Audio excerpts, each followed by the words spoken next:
Araplar da aslında çok savaşçı bir millet değildir. Onlar böyle hani Türklerle kıyaslarsak yanlarında ağırlıkları kalmaz. O yüzden Hazreti Peygamber sallallahu aleyhi ve sellem Hazretleri Türkler sizinle savaşmadıkça siz asla onlarla savaşmayınız diye hadis-i şerif irad etmiş. Çünkü Türkler savaşçı bir millettir. Bu yukarı Mezopotamya halkı komple savaşçıdır. Bakmayın şimdi Gazze'ye müdahale edilemiyor. Bu başımızdaki yönetimlerle alakalı. Bizde savaşçı bir yönetim olmuş olsa Türklere kimse yan gözle bakamaz. Akıllarından geçiremezler. Biz o özelliğimizi kaybediyoruz günden güne. Yani dün bizim atalarımızın köyü hükmünde olan devletler köyü. Şimdi bize kabadayılık yapıyor. Yani bir avuç İsrail bize kabadayılık yapıyor. Ben bu toprağın çocuğu olarak kanıma dokunuyor benim. Bizim dün vilayetimizdi Yunanistan, bize kabadayılık yapmaya kalkıyor. Yani dün Basra, Bağdat, Şam bizim vilayetimiz, bize kabadayılık yapıyorlar. Yani Mısır bize kabadayılık yapıyor. Bizim vilayetimiz. Fas, Tunus, Cezayir vilayetimiz bizim. Bizim vilayetimiz bunlar. Şimdi Birleşik Arap Emirlikleri işte ne o var ya bir başlarında soytarı bir kral. Hani bize böyle sinkaflık yapıyor. Yemin ediyorum köy orası. Osmanlı'da köy orası köy. Evet. Şam vilayetine bağlı bir köy orası. Kasaba da değil. Ama gelin görün yaşadığımız hale bakın.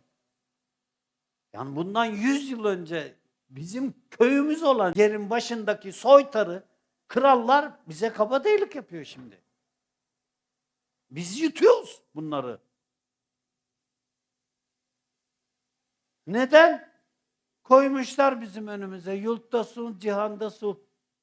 Gelen vuruyor, giden vuruyor bizi. Tokatlıyor bizi herkes. Ekonomik olarak tokatlıyor, siyasi olarak tokatlıyor, askeri olarak tokatlıyor. Tokatlıyorlar. Tokat manyağı olduk. Kıpırdansan dolar bilmem kaç para oluyor. Kıpırdanıyorsun altın bilmem kaç para oluyor. Kıpırdanıyorsun faizler bilmem kaç para oluyor. Orta yer oğlanı gibi bir şey olduk biz. Kimse bunu dillendirmiyor da bakmıyor da. Lan Yunanistan sen ne oluyorsun orada diyen yok. Ulan bir avuç orada terörist var, ondan sen ne oluyorsun diyen yok. Neden? Hepimiz biliyoruz. Teröristin arkasında Amerika var. Yiyeyim lan Amerika. Bakıyoruz Yunanistan'ın arkasında Amerika var, Avrupa var diyoruz. Ulan onların hepsi de ödlek, hepsi de korkak. 2 tane bölük göndersen onları hallaşmama gibi atar. Ama yok. Cezaevlerindeki kabadayıları alacaksın hepsinde, aha diyeceksin Yunanistan sınırına koydum sizi, Yunanistan'ın anlaşmamı gibi atın der. Vallahi onlar anlaşmamı gibi atar. Bizim kabadayı dediklerimiz hani 3-5 cinayeti var böyle agaya. Diyeceksin ki seni affedeceğiz, git 5 tane 10 tane Palikarya'nın kellesini getir diyecek. Vallahi gider 500 tane kelle getirir. Biz buyuz ya. Elin Amerikalısı silahlanıyor. Herkesin elinde silah var. Bizde silah taşımak, silah edinmek yasak. Bu ülke yarın öbür gün işgale uğrasa, bu ülkenin vatandaşları işgalden kendisini koruyacak silahları yok. Kim silahsızlandırdı bizi? Hangi güç bizi silahsızlandırdı? Hangi emperyal güç bizi silahsızlandırdı halkı? Bir avuç İsrail kendi vatandaşını silahlandırırken, devlet tarafından silah dağıtılırken, hangi güç bu 60 milyon, 40 milyon erkeği silahsızlandırdı? Ben bunu düşünüyorum, kafam duruyor. Yani bir gece ansızın saldırıya geçseler, evet askerimiz var, evet güvenlik güçlerimiz var, evet. Bizde neden yok silah ya? Vatanımızı kim koruyacak?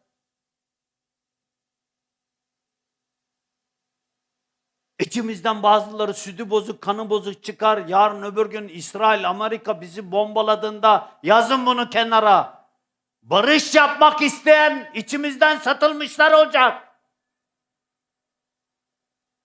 Barışalım, savaş dursun. Aman onlar işgal ettilerse kalsın diyen kanı bozuk, sütü bozuk, her tarafı bozuk satılmış siyasetçiler ve bürokratlar olacak. Ne yapacağız o zaman biz?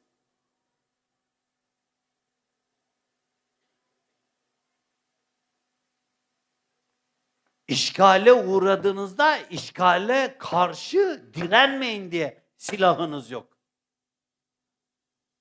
Bosna'da yaşandı mı? Yaşandı. Onca Müslümanın ırzına geçildi mi? Geçildi. Onca kadının, kızının Sırplar ırzına geçti mi? Geçti.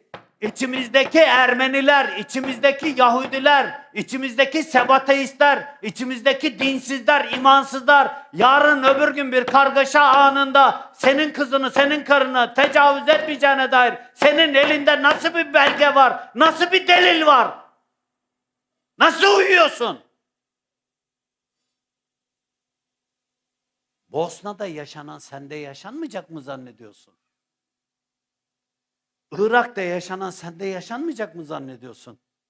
Suriye'de yaşanan sende yaşanmayacak mı zannediyorsun? Ukrayna'da yaşanan sende yaşanmayacak mı zannediyorsun? Kırım'da yaşanan sende yaşanmayacak mı zannediyorsun? Azerbaycan'da yaşanan sende yaşanmayacak mı zannediyorsun? Oradaki Ermeniler, Azerileri gülle mi karşıladılar? Orada soykırım yapmadılar mı? Sana yapmayacaklar mı zannediyorsun? Öyle zannediyorsanız yanılıyorsunuz ya da ben yanılıyorum. Ya da benim gördüğüm rüyalar, benim kalbime gelenler heva heves.